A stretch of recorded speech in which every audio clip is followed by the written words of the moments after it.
حق تو یہ تھا کہ جو آسمان سے دین آیا ہے اس پر جو عمل کرتا ہے وہ حق پر ہے، جو اس پر نہیں کرتا وہ حق پر نہیں ہے۔ کہتا نہیں، یہ بتاؤ کہ تم یہاں کہاں کھڑے ہو۔ میں نے سنا جنات کو کہ تنوح علی الحسین، وہ حسین پہ نوحہ کر رہے تھے، تو بعض لوگوں نے اس کو ایک دلیل بنا کے پیش کیا ہے اور کہا ہے کہ جی یہ ایک دلیل ہے۔ اس پہ ذرا بتائیے کہ یہ بات سچ ہے؟ دیکھیں جی، اس مہینے میں ایک شہادت ہوئی ہے، تو لہذا جو بھی کوئی کام شروع کریں گے تو اس کا نقصان ہی ہوگا، یہ سوچ ہے ان لوگوں کی۔ باقاعدہ اپنے پیٹ میں ایک ایسی جگہ پہ جہاں زخمی ہونے کا زیادہ اندیشہ ہو، فائر لگا کے ماتم کیا جا رہا ہے، تو اس کو شریعت اسپیسیفکلی ذرا اس کی وضاحت کریں کہ کس نظر سے دیکھتی ہے؟ رسول اللہ صلی اللہ علیہ وسلم کا فرمان ہے، روئے زمین کا سب سے بدبخت وہ ہے جس نے حضرت علی رضی اللہ عنہ کو شہید کیا۔ باقاعدہ ان مجالس کا، محافل کا حصہ بننا، چسکا لینے کے لیے چلے جانا۔ میں یہ کہنا چاہتا ہوں کہ آج کے لوگ جو ہیں وہ چلو کر رہے ہیں، تو انہوں نے نہیں کیا تھا، تو وہ بھی حضرت علی رضی اللہ تعالیٰ عنہ کی شہادت پر نہیں کرتے۔ فرمایا فمن قتلنا غیرکم، تمہارے سوا پھر ہمیں قتل کس نے کیا ہے؟ خود ہی قتل کر کے خود ہی رو رہے ہو۔ بسم اللہ الرحمن الرحیم۔ السلام علیکم محترم ناظرین، محرم الحرام سیریز کے ساتھ آپ کا ہوسٹ حافظ عرفان شفیق حاضر خدمت ہے، اور آپ دیکھ رہے ہیں نہد ڈیجیٹل۔ ناظرین، آج کا موضوع انتہائی اہم ہے۔ ماہ محرم الحرام میں جن بدعات، رسومات اور خرافات کا ارتکاب کیا جاتا ہے، اس سے متعلق دین اسلام، کتاب و سنت کی رہنمائی کیا ہے، اس پہ آج کا پروگرام مشتمل ہے۔ اور آج کے ہمارے مہمان فضیلت الشیخ مفتی محمد یوسف تیبی اور فضیلت الشیخ مفتی عتیق الرحمن علوی حفظہم اللہ ہیں۔ مفتی صاحب آپ کا شکریہ، آپ تشریف لائے۔ شیخ صاحب آپ کا شکریہ، آپ تشریف لائے۔ ناظرین، سب سے پہلے یہ بات سمجھنے کی ہے کہ اس میں کوئی شک نہیں ہے، کوئی دوسری رائے نہیں، کہ محرم الحرام کا مہینہ وہ مہینہ ہے جس میں سیدنا حسین رضی اللہ عنہ اور ان کے خاندان کے کئی ایک لوگ، عظیم شخصیات شہید ہوئیں۔ کوئی شک نہیں کہ یہ تاریخ اسلام کا ایک بہت بڑا سانحہ ہے۔ جو ہی محرم الحرام آتا ہے تو ان شہداء کی یاد ہم سب کو دلاتا ہے، لیکن اس سب کے ساتھ یہ سمجھنا ضروری ہے کہ خوشی کا موقع ہو یا غمی کا موقع ہو، کوئی ایسا کام کرنے کی ہمیں اجازت نہیں دی گئی شریعت میں جو اللہ اور اس کے رسول کی نافرمانی کے زمرے میں آتا ہو، یا اس سے دین اسلام کی حدود پامال ہوتی ہوں۔ نہ تو محبت میں غلو ہو سکتا ہے، اور نہ ہی غم میں آ کے انسان اپنے آپ کو اللہ رب العالمین سے دور کر سکتا ہے۔ تو اس لیے بہت احتیاط کی ضرورت ہے کہ ہم سے کوئی ایسا معاملہ صادر نہ ہو جائے جو اللہ اور اس کے رسول کی نافرمانی کے زمرے میں آتا ہو۔ یہ سب کچھ اللہ اور اس کے رسول کی رضا کے لیے ہم کرنا چاہتے ہیں، لیکن کچھ ایسا نہ ہو جائے کہ جس کی وجہ سے ان کی نافرمانی ہم سے اس کا ارتکاب ہو جائے۔ تو اس لیے اس مہینے میں کوئی ایسا عمل، کوئی ایسا کام کرنے سے ہمیں احتراز کرنا ہے جس سے دین اسلام کے بنیادی تعلیمات پر زد پڑتی ہو۔ تو پروگرام میں اسی چیز کو ہم ڈسکس کریں گے کہ وہ کون سی چیزیں ہیں جن سے احتراز ضروری ہے، جن سے بچنا ضروری ہے۔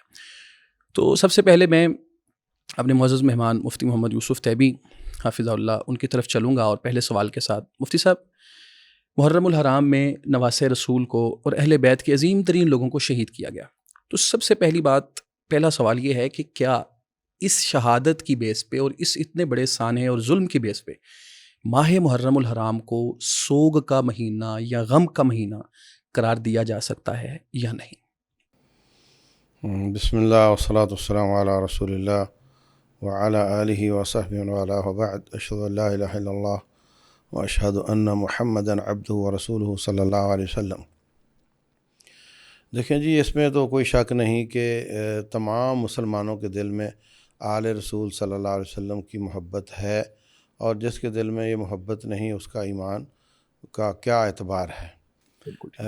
لیکن کیا میرٹ ہے، کیا معیار ہے، کیا اصول ہیں کہ جن کی بنیاد پر کسی کی شہادت پر اس مہینے کو سوگ کا مہینہ قرار دیا جائے؟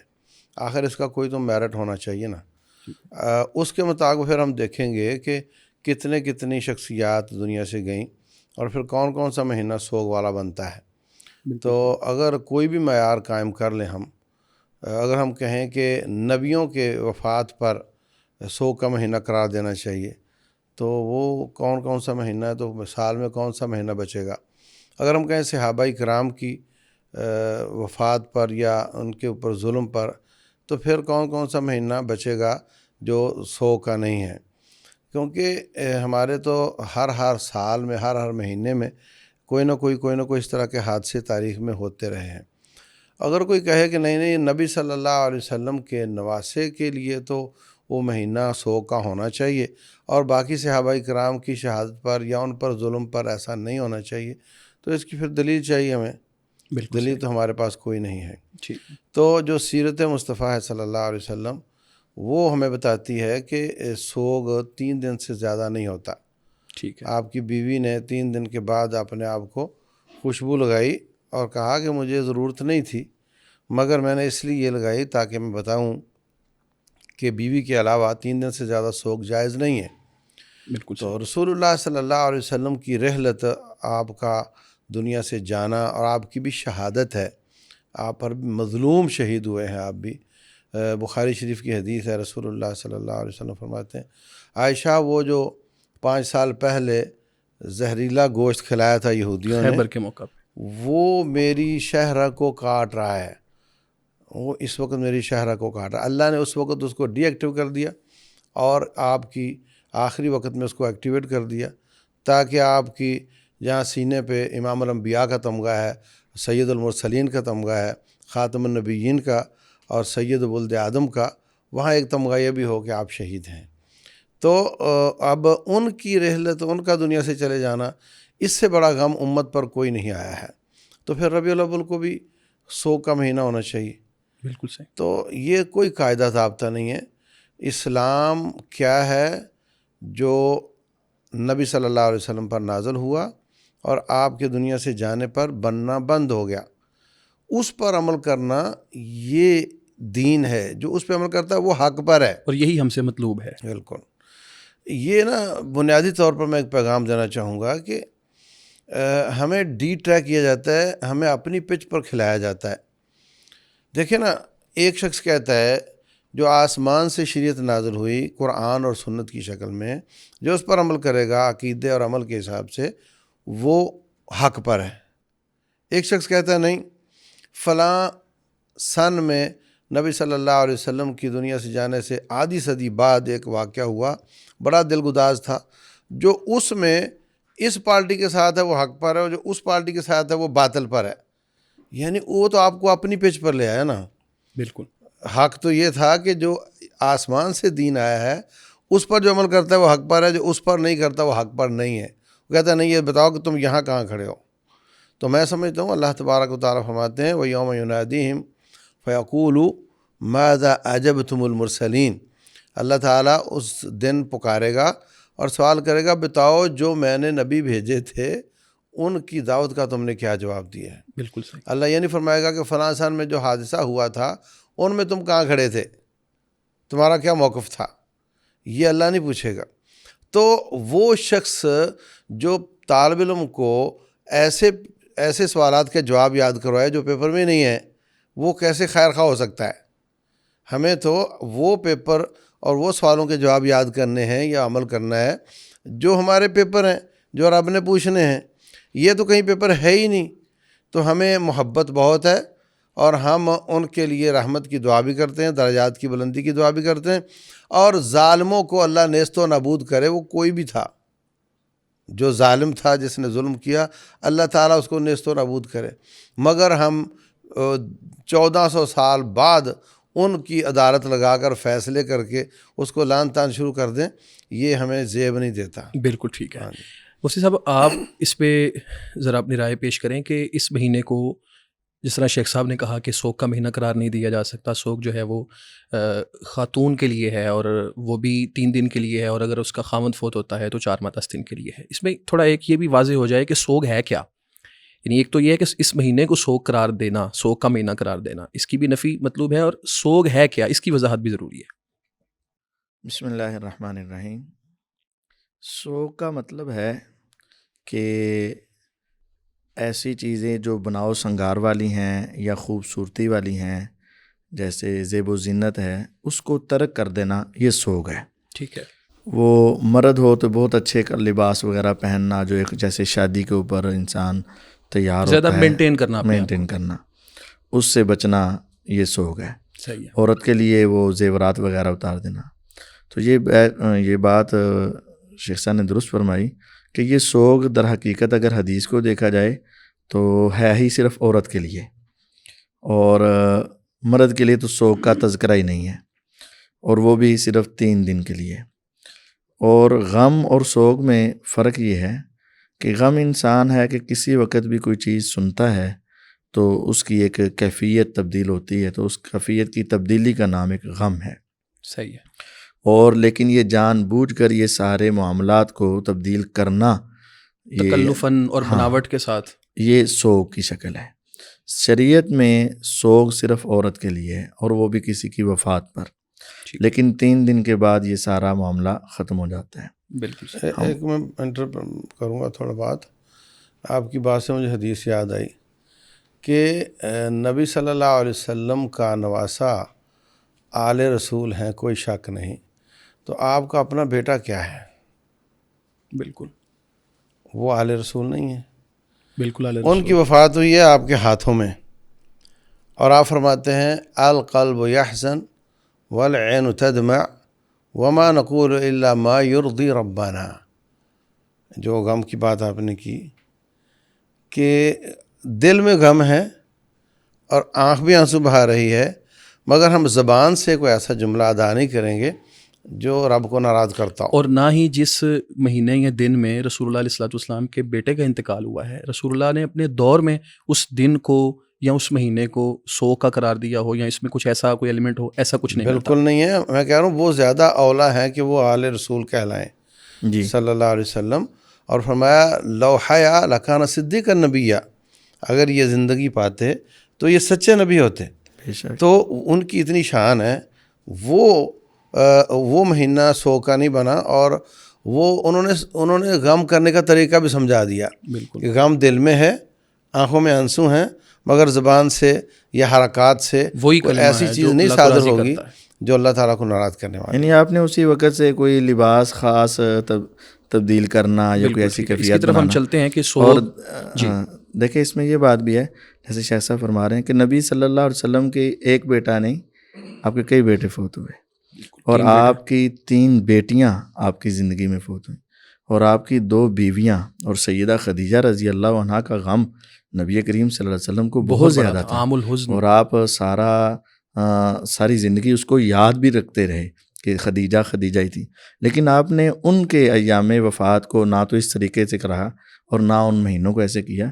تو جو اہل بیت اور ڈائریکٹ اہل بیت ہیں ان کا بھی ایسا معاملہ نہیں ہوا، اور آپ کو جتنا غم اپنے چچا سیدنا امیر حمزہ رضی اللہ عنہ کے اوپر تھا اس کے اوپر بھی ایسی کوئی کیفیت نہیں ہے. تو یہ بنانا درست نہیں ہے. لیکن اس میں وہ چیز جو شیخ صاحب بھی فرما رہے تھے کہ دل کا غمگین ہونا، آنکھوں کا بہنا، لیکن زبان اور حرکات و سکنات سے صرف وہی ہوگا ما یرضی ربنا. اس میں ایک پوائنٹ اور آ گیا مجھے یاد جی کہ مہینہ سوگ کا یا مہینہ غم کا ہونا یا سال غم کا ہونا، یہ اگر مان لیا جائے تو ایونٹ پھر بھی ثابت نہیں ہوتے. مثلا اگر عام الحزن مان لیا گیا جی تو آپ نے اس میں کوئی ایسا ایونٹ تو نہیں کیا نا. بالکل صحیح. چلو اگر کوئی بندہ کسی وجہ سے کسی مہینے کو سوگ کا غم والا مہینہ مان بھی لیتا لے یا سوگ والا. میں، تو پھر وہ چیز تو ثابت نہیں ہے نا پھر بھی. بالکل صحیح ہے. تو ہمیں حتیٰ کہ ایک صحابی نے کہہ دیا حضرت آپ تو رو رہے ہیں، تو آپ نے فرمایا کہ یہ شفقت کے آنسو ہیں، یہ اللہ کی طرف سے رحمت ہے. اللہ نے رحمت کے آنسو رکھے ہیں. تو اس کا مطلب صاف صاف یہی ہے کہ دل کا غم ہونا زبان سے کچھ نہ نکالے، اور اپنے حرکات من شکل جیوبا وضرب الخدود ولیس منا، جو اپنے چہرے کو پیٹتا ہے اور کپڑے پھاڑتا ہے تو وہ ہم سے نہیں ہے. تو حرکات اور زبان کی احتیاط کی جائے. دل غمگین ہو اور آنکھ سے آنسو آ جائے تو اس کی گنجائش ہے. شیخ صاحب ہم دوسرے پوائنٹ کی طرف چلیں گے کہ یہ تو بالکل کلیئر ہو گیا کہ اس مہینے کو سوگ کا یا غم کا مہینہ قرار دینا یہ تو نہیں ہے. اگر یہ کریں گے تو پھر ہر مہینے میں کچھ نہ کچھ ایسا ہے. دوسری جو چیز ہے سمجھنے والی وہ یہ ہے کہ یہ بیس تھی، اسی بیس پہ بہت کچھ ایسا ہوتا ہے ہمارے معاشرے میں جس کی شرعن کوئی گنجائش نہیں ہے. اس پہ ہم اب بات کرتے ہیں. مثال کے طور پہ نمبر ایک پہلی چیز یہ ہے، کہا یہ جاتا ہے کہ اس مہینے میں نکاح کرنا، شادی بیاہ کرنا، منگنی کرنا، نکاح کا پیغام بھیجنا، کاروبار شروع کرنا، کوئی ایسا کام جس کا آپ آغاز کر رہے ہیں، جس کے آپ اوپننگ کر رہے ہیں، افتتاح کر رہے ہیں، وہ نہ کریں، ورنہ آپ کے لیے مسائل ہو جائیں گے، مشکلات ہو جائیں گی. تو اس کو شریعت کس نظر سے دے؟ یہ تو کلیئر ہو گیا کہ یہ اس سوگ غم یہ نہیں ہے، اس کے ساتھ اس کو جوڑنا نہیں ہے، لیکن اس بیس پہ ان چیزوں سے رکنا یہ کیسا ہے؟ یہ شریعت اس کو بدشگونی کہتی ہے. اور دیکھیں جی، اس مہینے میں ایک شہادت ہوئی ہے تو لہذا جو بھی کوئی کام شروع کریں گے تو اس کا نقصان ہی ہوگا، یہ سوچ ہے ان لوگوں کی. تو یہ بالکل شریعت کے منافی ہے. دیکھیں، نفع نقصان اللہ تعالیٰ کے اختیار میں ہے، اور خوشی غمی بھی اللہ تعالیٰ کے اختیار میں ہے. اس کو کسی مہینے کے ساتھ جوڑ دینا، کسی دن کے ساتھ جوڑ دینا، یہ بالکل غلط ہے. دیکھیں، جو لوگ یہ کام کہتے ہیں انہی کا یہ عقیدہ ہے کہ جو امام تھے وہ منصوص من اللہ بھی تھے، اور ان کو وحی بھی آتی اور ان کو علم غیب بھی تھا. تو اگر ان کے نزدیک اماموں کے علم غیب تھا تو سیدنا علی رضی اللہ عنہ کی تو خود شادی اکثر مورخین اور امام بہقی رحمہ اللہ اور امام ابن کثیر رحمہ اللہ کے نزدیک یہ محرم الحرام میں ہوئی ہے. بالکل ٹھیک. تو ان کو تو سارے حالات کو پہلے ہی ان کے نزدیک پتہ تھا. تو اگر ایسی بات دیکھی جائے تو شوال کے مہینے میں اکثر ہمارے ہاں شادیاں ہوتی ہیں رمضان کے فوراً بعد. تو سیدنا امیر حمزہ رضی اللہ تعالیٰ عنہ کی شہادت تو شوال کے مہینے میں ہوئی ہے. تو آپ نے ان کو سید الشہداء کہا ہے، قیامت تک کے جتنے افراد شہید ہوں گے ان کے سردار کہا ہے. تو یہ صرف اور صرف بدشگونی ہے جس کی شریعت میں اجازت نہیں ہے. اگر ہم ایسا ہی شروع کریں گے کہ ایک شہادت کی وجہ سے یہ ساری خوشیاں روکنا شروع کر دیں گے تو سال میں کوئی مہینہ اور میرا خیال ہے کوئی عشرہ خالی نہیں جائے گا جس میں کوئی بڑی شہادت یا کوئی بڑی وفات نہ ہوئی ہو. تو اس کو اس مہینے کے ساتھ خاص کر دینا اور خوشیوں کو روک دینا یہ شرعی لحاظ سے درست نہیں ہے. اچھا، یہاں پہ ایک بڑی مزیدار بات سمجھنے والی ہے کہ 10 محرم کو حسین رضی اللہ عنہ کی شہادت ہوتی ہے، خانواد رسول کربلا کے میدان میں شہید ہوتے ہیں، بہت بڑا سانحہ. لیکن 10 محرم ہی وہ دن ہے جس دن موسیٰ علیہ الصلوۃ والسلام کو اللہ رب العالمین اور ان کی قوم کو فرعون سے نجات دیتا ہے. نص سے یہ ثابت ہے. تو اس کا مطلب یہ ہوا کہ کسی ایک ہی دن میں خیر اور ایک اعتبار سے شر کا ہونا یہ اللہ رب العالمین کے اختیار میں. اگر اس وقت ایک سانحہ ہو گیا سو ہو گیا، ضروری نہیں ہے کہ اب محرم میں یا اس تاریخ میں ہر وقت ہی ایسا ہوا ہوگا یا آئندہ بھی ایسا ہوگا، یہ کوئی ضروری نہیں ہے. یہ اللہ رب العالمین کے اختیار میں ہے. وہ 10 محرم کو فتوحات مسلمانوں کو اس کے بعد بھی 10 محرم کو محرم الحرام کے مہینے میں. تو بالکل نکاح سے، شادی سے رکنا اور پھر ان چیزوں سے رکنا یہ ایک بدشگونی ہے.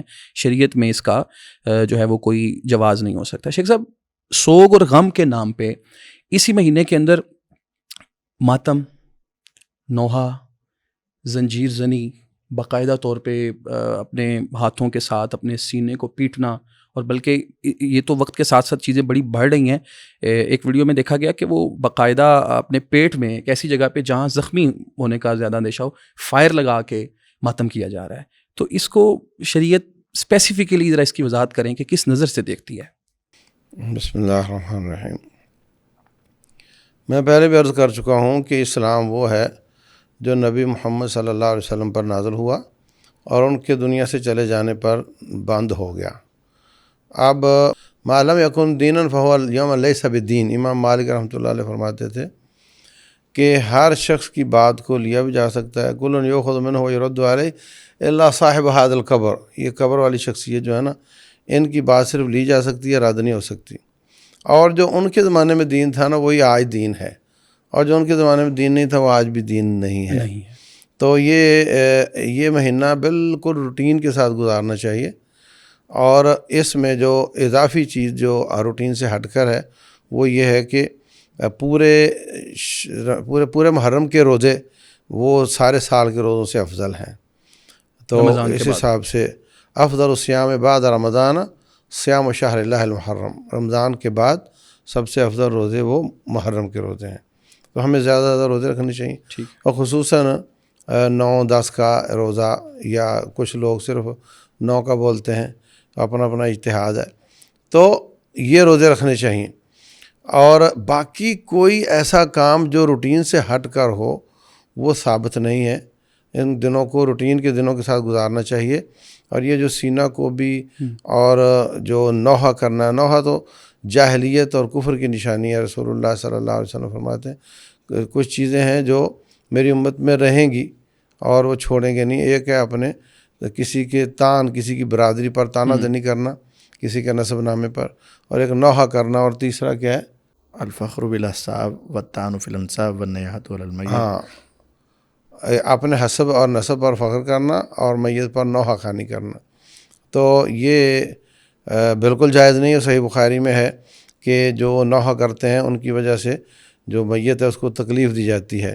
تو یہ اگر اس کا کنٹریبیوشن ہو یا اس نے کہا ہو، کنٹریبیوشن ہو، کہا گیا ہو، تو یہ کوئی خیر خواہی نہیں کر رہے ہوتے ہیں ان کے ساتھ جو یہ کام کرتے ہیں قطعی طور پر. پھر اس زمانے میں جب شہادت ہوئی ہے اس وقت اور آج، یہ کئی سال بعد یہ بات بڑھتی جا رہی ہے. کئی چیزیں تو ہماری ہی ہوش میں شروع ہوئی ہیں، پہلے نہیں تھیں. اور پھر زیادہ جو ان کے شعائر ہیں، جو ان کی نشانیاں ہیں، وہ یا تو عراق میں ہیں یا کچھ ایران میں بھی شاید ہوں. تو وہاں بھی یہ کام نہیں ہوتا، یہ چھریاں مارنے والا اور فائر مارنے والا وہاں بھی زیادہ ہاتھ کے ساتھ ہی وہ کرتے ہیں. تو یہاں ہمارے علاقے میں تو کچھ زیادہ ہی ہو گیا ہے، اور بالکل اس کا شریعت اسلامیہ سے کوئی تعلق نہیں ہے. شیخ صاحب، آپ جو لوگ یہ کام کرتے ہیں اور باقاعدہ اس کو دین قرار دیتے ہیں، نہ کرنے والوں کو اہل بیت کا دشمن سمجھتے ہیں، مطلب ان کی کتب یا حضرت حسین رضی اللہ عنہ کے حوالے سے ذرا بتائیے گا کہ اس پہ کیا ان کا موقف کیا رہا؟ دیکھیں، سیدنا حسین رضی اللہ تعالیٰ عنہ کی زندگی میں بھی ان کے ہی خاندان کی کئی ایک شہادتیں ہوئیں، اور جن میں دو بڑی شہادتیں سیدنا علی المرتضیٰ رضی اللہ تعالیٰ عنہ کی اپنی شہادت ہے، اور حسن ابن علی رضی اور اللہ. سیدنا حسن بن علی رضی اللہ عنہ کی شہادت ہے. تو کیا کسی جگہ پر بھی یہ ثابت ہے کہ انہوں نے ان دو شخصیات کی شہادت پر یہ ہر سال یہ کام کیا ہو؟ ایسا نہیں ہے. تو جب سیدنا حسین رضی اللہ عنہ نے خود اپنے والد گرامی رضی اللہ عنہ کی شہادت کے بعد ایسا عمل نہیں کیا، اور اپنے بڑے بھائی کی شہادت پر حالانکہ وہ بھی ایسا عمل، مظلومانہ شہادت، دونوں مظلومانہ شہادتیں تھیں. رسول اللہ صلی اللہ علیہ وسلم کا فرمان ہے، روئے زمین کا سب سے بدبخت وہ ہے جس نے حضرت علی رضی اللہ عنہ کو شہید کیا. اللہ اکبر. روئے زمین کا سب سے اتنی بڑی شہادت، اور حسین رضی اللہ عنہ کا یا ان کے خانوادے اوپر کا ایسا کوئی کچھ نوحہ، بھی کوئی کرنا ماتم، کچھ ثابت بھی نہیں. بالکل. کیوں ثابت نہیں؟ کیونکہ ان کو تعلیم حضرت علی رضی اللہ عنہ نے جو دی تھی وہ صبر کی دی تھی. نہج البلاغہ جو معروف کتاب ہے جس کو حضرت علی رضی اللہ تعالیٰ کے خطبات سمجھا جاتا ہے، اس کے اندر یہ بات موجود ہے، من ضرب یدہ علی فخذہ عند المصیبہ فقد حبط عملہ. جس نے اپنا ہاتھ مصیبت کے وقت اپنے رانوں پر مارا، ایسے مار کر پیٹا، سمجھو اس کی زندگی کے سارے اعمال تباہ ہو گئے. تو جب والد گرامی رضی اللہ عنہ کی یہ تعلیم ہوگی تو اولاد کیسے وہ نوحہ کرے گی؟ سیدنا حسین رضی اللہ عنہ کے سامنے رسول اللہ صلی اللہ علیہ وسلم کے فرامین بھی موجود ہیں کہ جب آپ نے فرمایا لیس منا من لطم الخدود وشق الجیوب ودعا بدعوی الجاہلیہ، وہ ہم میں سے نہیں جس نے اپنے رخساروں پہ مارا، گریبانوں کو چاک کیا اور جاہلیت کی پکاریں نکالی، وہ ہم میں سے نہیں. اور حضرت حسین رضی اللہ عنہ تو کون ہے؟ آنا من الحسین و حسین منی، حسین مجھ سے، میں حسین سے. جب ان کا گہرا تعلق ہے تو وہ ایسے عمل نہیں کرتے تھے. اور ان کی کتب میں یہ بات واضح طور پر موجود ہے کہ نوحہ کرنا یہ اعمال کی بربادی کا سبب ہے، اور صبر مصیبت کے وقت یہ ایمان کا حصہ ہے. یہ حضرت حسین رضی اللہ عنہ کا اپنا قول ہے، الصبر عند المصیبت من الایمان. اور وہ قرآن مجید کو زیادہ سمجھنے والے تھے. الذین اذا اصابتهم مصیبہ قالوا انا للہ و انا الیہ راجعون. آگے سے مصیبت کے وقت ایسا کرنا نہ تو ان کے عمل سے ثابت ہے اور نہ ہی ان کے قول و فعل سے ثابت ہے، بلکہ اس کے برعکس سیدنا علی رضی اللہ عنہ کی تعلیمات نہج البلاغہ میں صبر کی ہی ہیں، اور ایسا کرنے والوں کے بارے میں ان کا فتویٰ یہ ہے کہ ان کے اعمال تباہ و برباد ہو گئے. اور پھر ماتم اور نوحہ اور یہ جو چیزیں ہیں، چیخنا، دھاڑنا، رونا، یہ سب جو اس طرح کا جو ایک انداز ہے، اس کا آغاز کن لوگوں نے کیا اور کب کیا؟ فاطمی دور میں اس کا آغاز ہوا، یہ 356 ہجری کے اندر. اس کے بعد یہ شروع ہوا. اور لیکن جو ان کی کتب ہیں، یہ مطلب کہ جو ہر سال منانے کا اور ایک پورے اس کو ایونٹ بنانے کا طریقہ کار تو شروع ہوا تھا 356 ہجری میں فاطمی دور کے اندر. اس سے پہلے اس طرح نہیں تھا. اس سے پہلے نہیں تھا. لیکن جس وقت شہادت ہوتی ہے اس وقت کے جو واقعات ان کی کتاب میں ہے الاحتجاج، امام طبرسی کی جو ہے، ابو منصور طبرسی کی، جو ان کے بہت بڑے امام ہیں، انہوں نے اپنی کتاب کے صفحہ 356 کے اوپر یہ بات لکھی ہوئی ہے کہ سیدہ زینب رضی اللہ عنہا نے خطبہ دیا تو اہل مکہ، اہل کوفہ والے وہ ماتم کر رہے تھے اور رو رہے تھے اور آوازیں نکال رہے تھے. تو انہوں نے پوچھا کہ یہ کون رو رہے ہیں؟ انہوں نے کہا جی کوفے والے. فرمایا کس پر؟ کہا شہادت پر. فرمایا فمن قتلنا غیرکم، تمہارے سوا پھر ہمیں قتل کس نے کیا ہے؟ خود ہی قتل کر کے خود ہی رو رہے ہو. پھر وہاں انہوں نے ایک جملہ ارشاد فرمایا، اور میں سمجھتا ہوں شاید انہی کی وہ دعا یا بد دعا جو ان کے حق میں تھی وہ قبول ہو گئی. انہوں نے کہا فبکو فإنکم احرا بالبکا، روتے رہو، روو اور تم رونے کے زیادہ لائق ہو اور ہمیشہ روتے ہی رہو، تو تم اسی لائق ہو.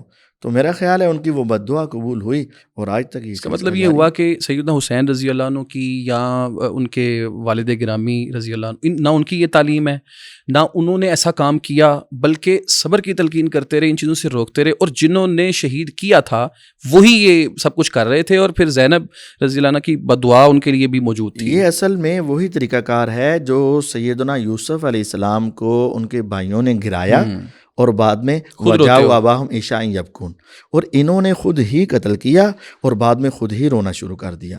اب دیکھیں سیدنا حسین رضی اللہ عنہ کی شہادت کے بعد ہمارے سامنے ہے سیدنا زین العابدین جو ان کے بیٹے ہیں، ہمارے سامنے ہے سیدہ زینب رضی اللہ عنہا، ہمارے سامنے ہے فاطمہ کبریٰ رحمہ اللہ، فاطمہ صغریٰ. یہ ساری شخصیات ہیں، ان میں سے کسی ایک نے بھی جنہوں نے آنکھوں سے والد کو، بھائی کو شہید ہوتے دیکھا، لیکن کسی ایک نے بھی نوحہ نہیں کیا. تو یہ ہمیں اہل بیت تو یہ تعلیم دیتے ہیں کہ صبر کرو، اور اہل بیت کا مقام صبر کرنے کا ہے، تو ہمیں بھی صبر کرنا چاہیے. اچھا، یہاں پہ ایک چیز کی وضاحت ضروری ہے. بعض لوگوں نے جب دیکھا کہ اس کی کوئی دلیل نہیں مل رہی اہل السنہ کی کتب میں یا کتاب و سنت میں، تو انہوں نے کچھ عرصے سے ایک بات مشہور کر رکھی ہے لوگوں میں کہ صحابیہ مومنوں کی ماں ام المومنین زوجہ رسول صلی اللہ علیہ وسلم سیدہ ام سلمہ کا یہ فرمان ہے کہ وہ کہتی ہیں کہ میں نے سنا جنات کو کہ تنوح علی الحسین، وہ حسین پہ نوحہ کر رہے تھے. تو بعض لوگوں نے اس کو ایک دلیل بنا کے پیش کیا ہے اور کہا ہے کہ جی یہ ایک دلیل ہے. اس پہ ذرا بتائیے کہ یہ بات سچ ہے، اور شاید المعجم الکبیر للطبرانی کا یہ حوالہ ہے. یہ حوالہ دیا جاتا ہے. پہلی بات تو یہ ہے کسی کا کوئی عمل کرنا یہ ہمارے لیے حجت نہیں ہوتا. دیکھیں اگر کوئی شخص کہے کہ فلاں شخص نے نوحہ کیا تو وہ ہمارے لیے حجت نہیں، صرف انہوں نے ایک خبر دی ہے کہ جن نوحہ کر رہے تھے، تو وہ تو خبر یہ بھی ہے کہ کوفے والے نوحہ کر رہے تھے. کسی کا نوحہ کرنا یہ دلیل نہیں ہے، کسی کا نوحہ کرنا یہ اس کے عمل کے بارے میں خبر ہے، اس کی حجیت کے بارے میں نہیں ہے. ہاں اس روایت میں یہ بیان کیا جاتا ہے کہ جنوں نے نوحہ کیا، تو جن تو بڑے غلط کام کرتے ہیں. تو جن آج بھی دیکھ لیں کس کس کو چمٹ جاتے ہیں اور کیا کیا کام کرتے ہیں، حرکتیں کرتے ہیں. اور سب سے پہلے جو ہم اللہ تعالیٰ کے سامنے کھڑا ہوا وہ کون تھا؟ جن تھے نا، ابلیس تھا. کان من الجن. تو جنوں کا عمل ہمارے لیے دلیل نہیں ہے، حجت نہیں ہے. ہمارے لیے رسول اللہ صلی اللہ علیہ وسلم کے فرامین اور اللہ تعالیٰ کا کلام حجت ہے. تو جب ایک طرف جن پیش کیے جاتے ہیں اور ایک طرف زین العابدین رحمہ اللہ پیش کیے جاتے ہیں، کوئی کمپیریزن بنتا ہی نہیں ہے. ایک طرف جن ہے اور ایک طرف سیدہ زینب ہے، کیسے مقابلہ ہو سکتا ہے؟ اس کا مطلب یہ ہوا کہ اس چیز ماتم نوحہ اور یہ جو انداز ہے اس کے بے بنیاد ہونے کے لیے یہی کافی ہے کہ اس کے لیے جنات کا عمل پیش کیا جا رہا ہے. یعنی مطلب کتاب و سنت کو چھوڑ کے، اہل بیت کو چھوڑ کے، جنات کا ایک بالکل ایسا عمل پیش کیا جا رہا ہے جس کو رسول اللہ علیہ الصلوۃ والسلام جاہلیت میں سے قرار دے رہے ہیں. بیعت لیتے تھے جب خواتین سے تو اس وقت یہ وعدہ لیتے تھے کہ تم یہ کام نہیں کرو گے، نوحہ نہیں کرو گے. اچھا، اس میں ایک پوائنٹ یہ بھی ہے کہ آپ نے یہ پوائنٹ ریز کیا نا کہ نبی صلی اللہ علیہ وسلم کے بعد حضرت علی رضی اللہ تعالیٰ عنہ شہید ہوئے، تو ان پر حضرت حسین نے ایسا کچھ نہیں کیا نا رضی اللہ عنہما. میں یہ کہنا چاہتا ہوں کہ آج کے لوگ جو ہیں وہ چلو کر رہے ہیں تو انہوں نے نہیں کیا تھا، تو وہ بھی حضرت علی رضی اللہ تعالیٰ عنہ کی شہادت پر نہیں کرتے. ہاں جی، جو کر رہے ہیں ان کے سامنے بھی تو 3 شہادتیں ہیں نا. ہاں، حضرت علی رضی اللہ عنہ کی، حضرت حسن رضی اللہ عنہ کی، حضرت حسین رضی اللہ عنہ کی. اچھا، میں پہلی 2 پر کیوں نہیں کرتے؟ ہاں، ان پر کیوں نہیں کرتے بھائی؟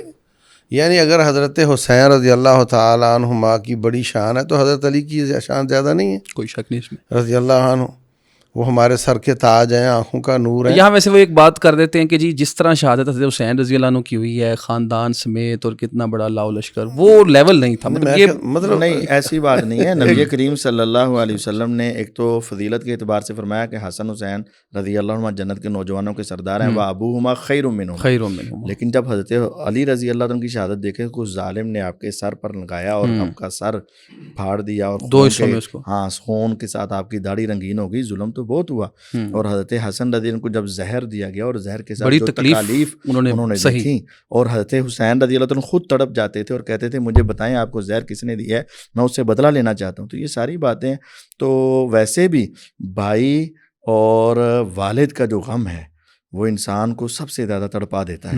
تو حضرت علی رضی اللہ عنہ کی شہادت پر اگر ان لوگوں کو ایک شہادت پر نوحہ کرنا جائز نظر آتا ہے, تو باقی شہادتوں پر کیا وہ غم نہیں ہے؟ اگر ہم ماتم نہیں کریں تو ہمیں سمجھتے ہیں یہ راضی تھے اور ان کو غم نہیں, تو کیا ہم یہ سمجھ لیں کہ یہ پہلی دو شہادتوں پہ راضی ہیں یا ان سے محبت نہیں؟ اچھا, ایک بات میں جو کہنا چاہ رہا تھا وہ یہ کہ حضرت حسین رضی اللہ تعالیٰ عنہ پر تو سب کچھ کیا جاتا ہے. حضرت حسن رضی اللہ تعالیٰ عنہ کا نام صرف خانہ پوری کے لیے ساتھ شامل کرتے ہیں 5 تن پاک میں نا, اور یہ جو شعر بنایا ہوتا ہے اس میں لکھا رہتا ہے اور سب, ورنہ کبھی کسی نے ان کی شان میں کوئی جملہ سنا ہو, کبھی کسی نے خطبہ دیا ہو حضرت حسن رضی اللہ عنہ کی شان میں, سنا کبھی آپ نے؟ اب بہت کم ایسا نہ ہونے کے دیکھیں, جب نعرہ لگتا ہے تو نعرہ حیدری تے آگے لبیک یا حسین. ہاں ایک منٹ, وجہ اس میں پتہ کیا ہے؟ کہانی یہ ہے کہ کس پر لوگ روتے ہیں. مطلب میں ایسا راگ لاپوں جس پہ کوئی روئے ہی نہیں, تو میرا تو مفاد پورا نہیں ہوتا نا. تو حضرت حسن رضی اللہ تعالیٰ عنہ نے امت پر اتنا بڑا احسان کیا ہے کہ نبی صلی اللہ علیہ وسلم کے بعد شاید سب سے بڑا احسان انہوں نے کیا ہے امت پر, جوڑ دیا. مطلب یہاں تو یار ایک جماعت کے 2 ٹکڑے ہو جائے نا تو واپس نہیں ہوتے وہ, اور اتنی سی جماعت ہوتی ہے. پوری امت جوڑ دی بھائی, اپنا مفاد وہ سارا چھوڑ دیا.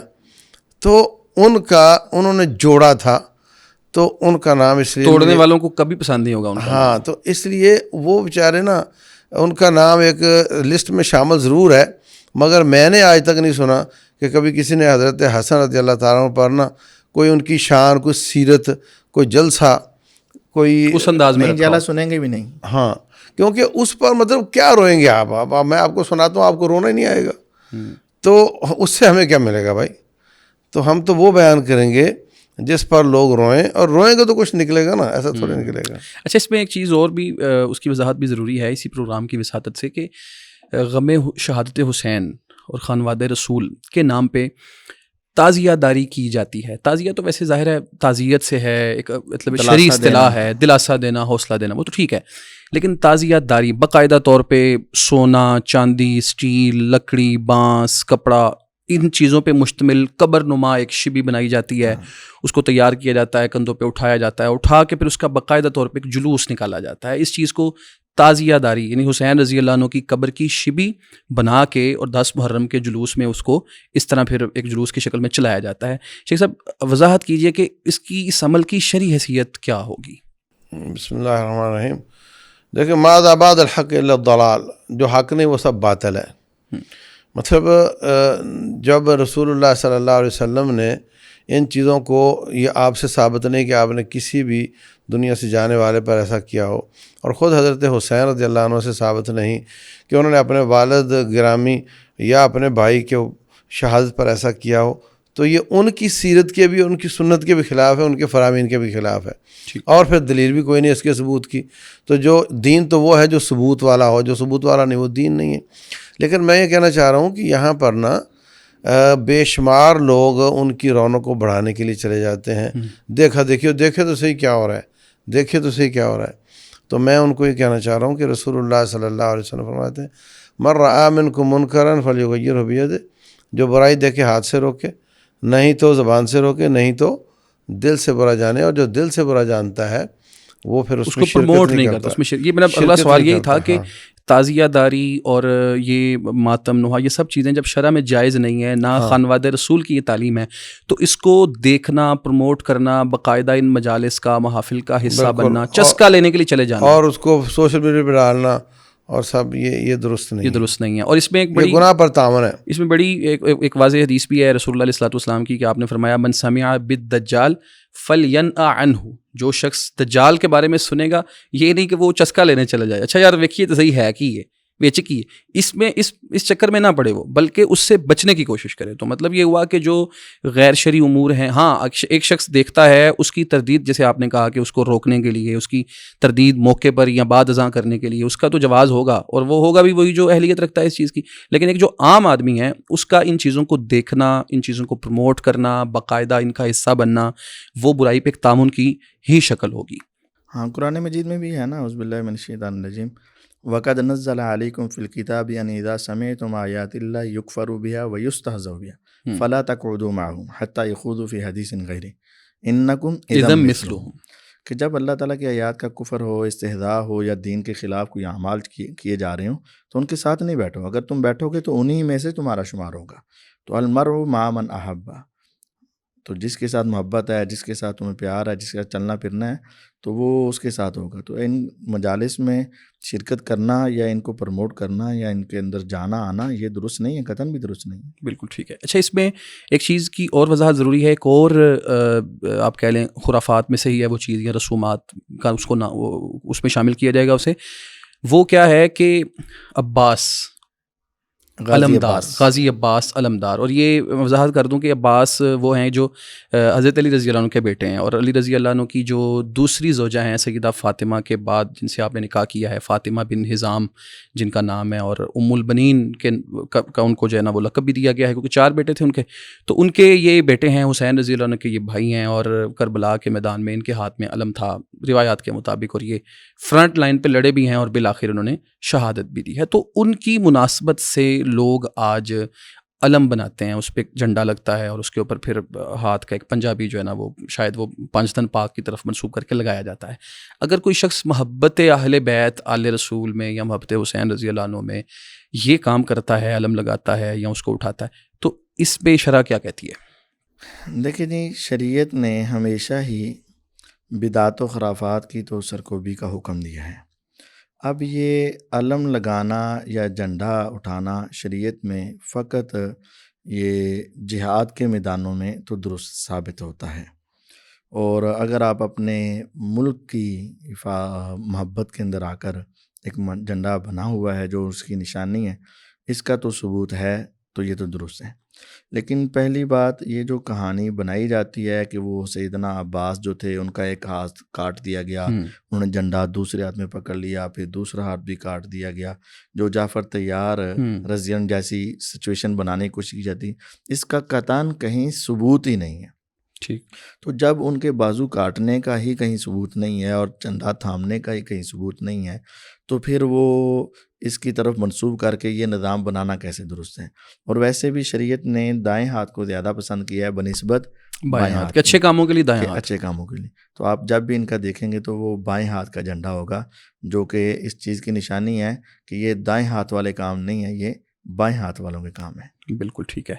اچھا یہ حضرت حسین رضی اللہ عنہ کی محبت میں شیخ صاحب اس پہ ذرا آپ کی رائے آنی چاہیے کہ حسین رضی اللہ عنہ کی محبت میں گھوڑا اور پھر ذوالجناح اور پھر اس کو پالنا پوسنا اور پھر اس پہ باقاعدہ ایک یعنی صرف وہ گھوڑا نہیں ہوتا، اس کے ساتھ بڑے عقائد جڑے ہوتے ہیں. جس طرح ابھی تعزیہ داری کا ہم ذکر کر رہے تھے کہ وہ صرف وہ شبی نہیں ہوتی، بلکہ پھر اس پہ نظر حسین، نیاز حسین، اس کے نیچے سے گزرنا، اس کی تعظیم، وہ ایک بڑا ماحول جو ہے نا وہ بنایا جاتا ہے. تو اس پہ یعنی اس کو کیا اس پہ کہنا چاہیں گے آپ؟ بسم اللہ الرحمن الرحیم.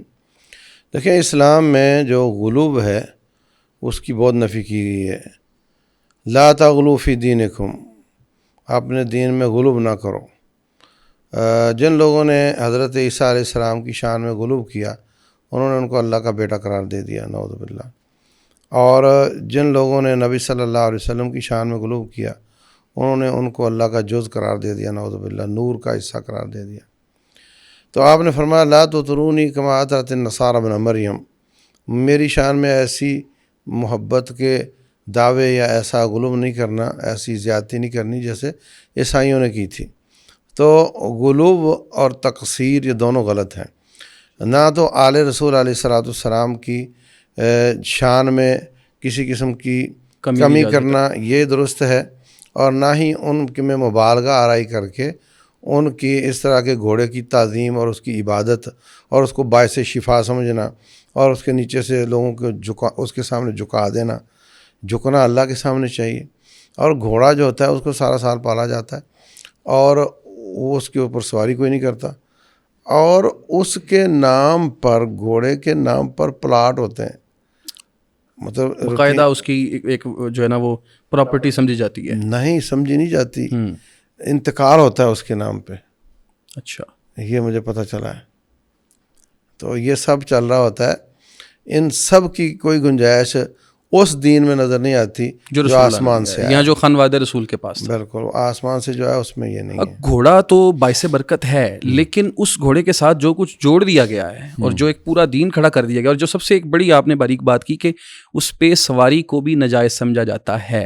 تو یہاں ایک بڑی اہم بات ہے قرآن مجید کی سورہ الانعام، اس میں تو بڑی ڈیٹیل ہے، تفصیل ہے. مشرکین نے بھی یہی کیا ہوا تھا، کسی جانور کا ہاضا یہ جو ہے یہ ہمارے لیے خالصۃ لذکورنا و محرم علی ازواجنا، مذکر کے لیے جائز ہے، مؤنث کے لیے جائز ہے، اس کا دودھ پینا جائز نہیں، یہ سب چیز. تو اللہ نے جواب دیا ما جعل اللہ من بحیرۃ ولا صائبۃ ولا حام، یہ سب کچھ لوگوں نے گھڑا ہوا ہے. تو اس سے یہ چیز بالکل کلیئر ہو گئی. اللہ تعالیٰ نے تو گھوڑا بنایا ہی کس لیے؟ سواری کرنے کے لیے، والبغال والحمیر لترکبوها. بالکل. تو گھوڑا تو ہے ہی سواری کے لیے.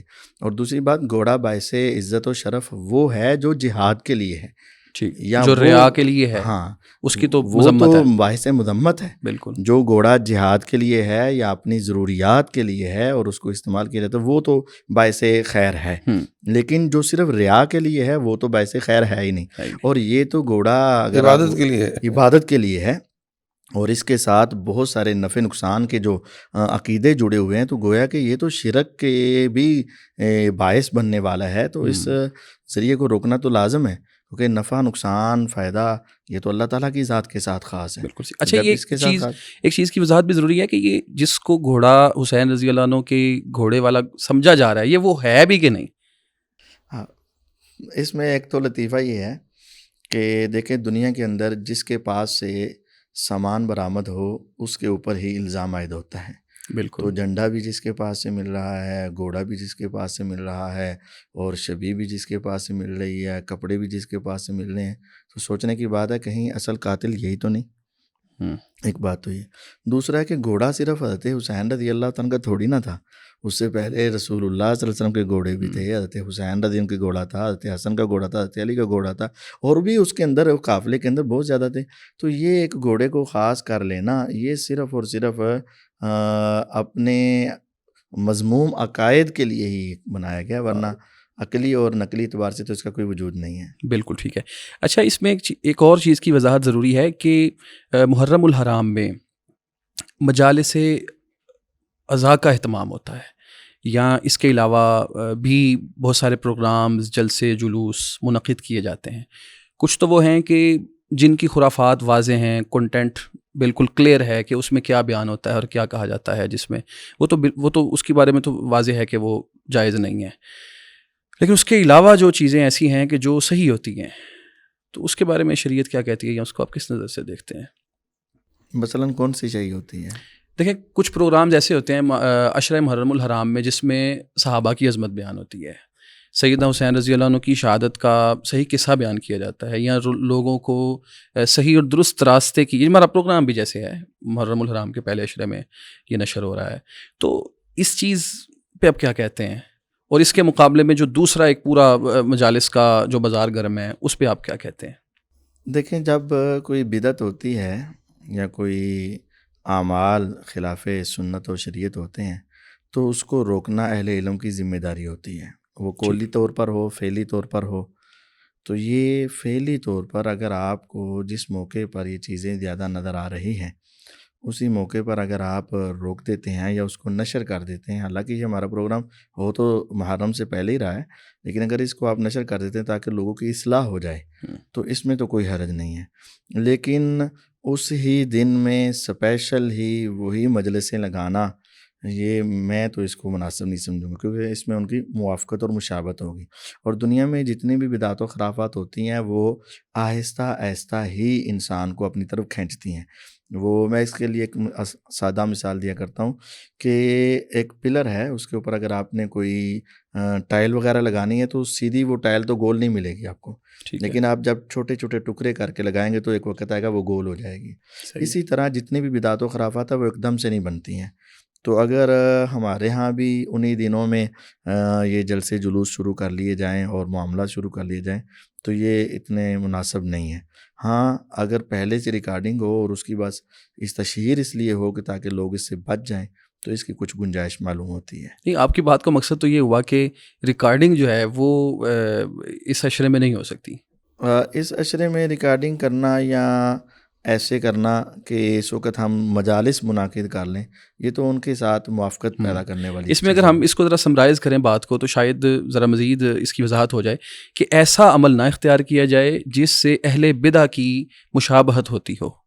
البتہ ان کی برائیوں کو اور ان کے غلط عقائد کی تردید کرنے کے لیے اگر کوئی پروگرام کیا جاتا ہے یا اس کے لیے کوئی طریقہ ذریعہ اختیار کیا جاتا ہے تو وہ درست اور جائز نہیں. ہوگا. میرا خیال ہے کہ بات یہ ہے کہ جب ہم اکٹھ کرتے ہیں نا، اگر آپ ان سے بھی پوچھیں گے تو وہ بھی کہیں گے کہ ہم گستاخان اہل بیت کی ہی تردید کرنے کے لیے یہ پروگرام کر رہے ہیں.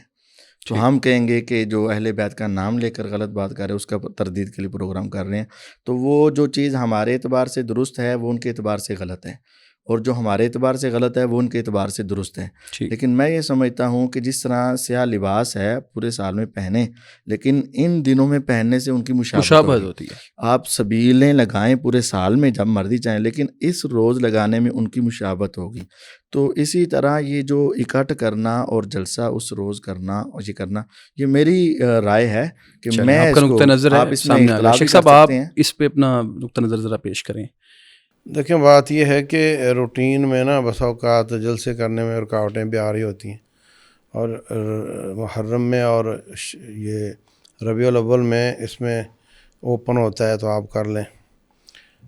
جیسے 14 اگست ہے تو آپ جہاں چاہیں جلسہ کر لیں. بالکل. تو ویسے وہ فلاں سے پوچھو فلاں سے پوچھو. تو ایسے مواقع سے فائدہ اٹھانا نیت اگر آپ کی یہ ہے، اور جو برائی اس وقت ہو رہی ہے اس کو نقد منع کرنا، یعنی ایک آدمی گالیاں دے رہا ہے صحابہ کرام کو، دوسرا ان کی شان بیان کر کے اس کی نفی کر رہا ہے، تو میں سمجھتا ہوں یہ نیت کا ہی ہے. نیت اگر صحیح ہے تو انشاءاللہ اس کی گنجائش ہے. یعنی عظمت صحابہ کے عنوان سے، عظمت اہل بیت کے عنوان سے، یا ایسا طریقہ کار نہیں اختیار کرنا جس سے بالکل واضح دیکھنے والے کو سمجھ آئے کہ یہ وہی ہیں. وہ انداز نہ اختیار کیا جائے اہل بدع والا. اس سے ہٹ کے اگر ہم نیکی کی ترویج کرتے ہیں اور برائی کو روکتے ہیں تو یہ اس کی گنجائش شرع میں موجود ہے. اور ابھی ہم آخری سوال کی طرف چلیں گے، اور وہ بڑا اہم ہے کہ جیسا کہ ہم نے ڈسکس کیا کہ اس مہینے کو سوگ کا، غم کا مہینہ قرار دینا، سوگ کا قرار دینا، اس میں جو بہت ساری چیزیں اس کے مطابق کی جاتی ہیں وہ درست نہیں ہیں. نوحہ، ماتم، تعزیہ داری، اس کے علاوہ علم اور پھر ذوالجناح اور یہ سب چیزیں. اب سوال یہ ہے کہ اس مہینے میں اہل بیت اور خانواد رسول کے ساتھ محبت کا اظہار وہ کن چیزوں سے ہو سکتا ہے؟ یعنی ایک ایسا آدمی جو دین پہ چلنا چاہتا ہے اور اہل بیت، خانواد رسول، سیدنا حسین، حسن، علی رضی اللہ عنہم، فاطمہ رضی اللہ عنہ، سب سے محبت کرتا ہے، تو وہ پھر ان سے اظہار محبت کیسے کر سکتا ہے؟ پہلی بات تو یہ ہے کہ یہ سوال کرنا کہ اس مہینے میں اظہار محبت کیسے کر سکتا ہے، یہ درست نہیں ہے. ٹھیک ہے. کیونکہ ہمیں تو سارا سال اور ساری زندگی ہی اہل بیت سے محبت کا اظہار کرنا چاہیے. بالکل صحیح. یہ جو ہمارے ہاں ہے نا کہ محرم آ گیا تو اہل بیت کی محبت کا اظہار، اور ربیع الاول آ گیا تو حضور کی محبت کا اظہار، اور اس کے بعد سارا کچھ ختم. یہ تو ایسے ہی جیسے یورپ نے مطلب کہ مدر ڈے اور فادر ڈے، یہ تو ماڈرن سوسائٹی کا انداز فکر ہے کہ وہ ایک دن منا لیتے ہیں، اس کے علاوہ سب بھول جاتے ہیں. تو آپ ادھر بھی دیکھ لیں کہ جیسے ہی 10 محرم ختم ہوتی ہے سارا کچھ ختم ہو گیا. بھی اہل بیت کے ساتھ محبت تھی، اور اگر تمہیں غم تھا تو 2-4 دن کوئی آگے بھی تو چلتے نا. اور ویسے عجیب بات یہ ہے کہ میں ویسے موضوع سے تھوڑا ہٹ بھی رہا ہوں کہ عموماً غم اور سوگ ہوتا ہے وفات کے بعد، اور یہاں غم سوگ ہوتا ہے پہلے. 10 کو تو شہادت ہوئی نا، تو اگر یہ سوگ ہے تو 11, 12, 13 کو کرتے نا. تو یہ تو پہلے کر رہے ہیں جب تک یکم سے شروع ہو جاتے ہیں. جب زندہ ہیں تو سوگ ہے، جب فوت ہو گئے، شہید ہو گئے تو آرام سکون ہو گیا۔ بہرحال دیکھیں یہ اہل بیت سے محبت کرنا ہمارے ایمان کی نشانی ہے۔ جو شخص محبت نہیں کرتا اس کا ایمان ناقص سمجھا جاتا ہے۔ رسول اللہ صلی اللہ علیہ وسلم نے ان کے فضائل بیان کیے ہیں، تو ہمیں ساری زندگی ہی اہل بیت سے محبت کرنی چاہیے، اور دو طریقے سے۔ ایک تو یہ ہے کہ آپ کثرت سے درود پڑھیں، درود کے اندر ان کے لیے آپ دعا آل کر رہے محمد، ہیں، اور دوسرا یہ ہے کہ ان کے عقائد و نظریات اور ان کی کو تعلیمات اپنے کو اندر، اور ان کی تعلیمات کو اپنے اندر ایسا رکھیں کہ آپ چلتے پھرتے ان کا ایک نمونہ نظر آئے اور پتہ چلے کہ یہ اہل بیت سے محبت کرنے والا ہے۔ جس طرح سیدنا علی رضی اللہ تعالیٰ عنہ حضور سے محبت کرتے تھے، تو سواری پر چڑھ رہے ہیں تو مسکرائیں، تو پوچھا کیوں مسکرائے؟ کہا میں نے حضور کو دیکھا وہ سواری پر چڑھتے وقت مسکرائے۔ تو حضور کی تعلیمات حضرت علی رضی اللہ عنہ نے لی ہیں، تو اہل بیت کی تعلیمات اپنے اندر رکھو، اور اہل بیت نے جو ہمیں کہا ہے کہ قبروں کو گرا دو اور قبروں کو برابر کر دو، گرا دو مطلب جو اونچے بنے ہوئے قبے، حضرت علی رضی اللہ عنہ کا جو حکم ہے ان کو برابر کر دو، اور یہ تصاویر مورتیاں ختم کر دو، اور اہل بیت کی جو صبر کے احکامات ہیں، صبر کی تعلیمات ہیں، ان کے اوپر، ان کو اپنے اوپر نافذ گویا جو کرو۔ علی رضی اللہ عنہ سے محبت کرتا ہے وہ تصاویر، مورتیاں، قبروں، ان سب چیزوں سے ان کی تعلیم پہ چلے گا۔ جو سیدنا حسن کی سے محبت کرتا ہے وہ مسلمانوں کو جوڑنے کی بات کرے گا۔ جو حسین سے محبت کرتا ہے وہ صبر کی بات کرے گا، صبر کی۔ اور اس کے ساتھ یہ جو بتایا جاتا ہے ان کے ہاں، اگرچہ میں اس کی اسنادی حیثیت کو درست نہیں سمجھتا، لیکن یہ بتاتے ہیں کہ سجدے میں قرآن پڑھا اور قرآن سنایا اور نماز بڑی لمبی پڑھی، یہ نوافل۔ تو اکثر دیکھنے میں آیا کہ ان میں سے کوئی ایک بھی نماز نہیں پڑھتا۔ تو اگر آپ اہل بیت حضرت حسین کی سنت پر عمل کرنا چاہتے ہو تو اس مشکل کی گھڑی میں تم باہر نکلنے کے بجائے اپنی نمازوں کی طرف توجہ دو۔ استعینوا بالصبر والصلاۃ، استعینوا بالصبر والصلاۃ۔ شیخ صاحب آپ بھی اس پہ اپنی رائے کا بس ایک اضافہ کروں گا اس میں کہ جو اتھینٹک آل رسول آج موجود ہیں ان کا خیال کرنا چاہیے، ان کو احترام دینا چاہیے، اور الا المودۃ فی القربہ، اور ان کے لیے صدقہ زکوٰۃ جائز نہیں۔ تو اگر ان میں کوئی حاجت مند ہیں تو ان کا اصل مال سے تعاون کیا یہ بڑی جائے۔ اہم بات آپ نے کی ہے کہ ہمیں تلاش حقیقی جو اہل رسول ہیں ہمارے علاقوں اور ملکوں میں بھی اگر ہیں تو ان کو تلاش کرنا اور ان کا لحاظ خیال رکھنا، یہ بھی ان سے محبت کا ایک اظہار کا ایک طریقہ کار ہو سکتا ہے۔ مل جائیں حقیقی تو لازمی۔ بہت شکریہ شیوخ آپ کا۔ ناظرین، آپ نے اس پروگرام کی وساطت سے محرم الحرام سے متعلق جو بدعات، رسومات اور خرافات ہمارے معاشرے میں رائج ہیں ان سے متعلق سنا، اور شرع کی جو تعلیمات ہیں اس حوالے سے وہ آپ تک پہنچیں، اور اہل بیت سے محبت کا تقاضا ہے کہ ان کی تعلیمات کو اور ان کے دیے ہوئے سچے سچے اور خالص دین کو اپنایا جائے، نہ کہ اپنے دنیاوی مفادات کی خاطر اپنی طرف سے چیزوں کو گاڑ کے دین میں شامل کیا جائے۔ والسلام علیکم ورحمۃ اللہ۔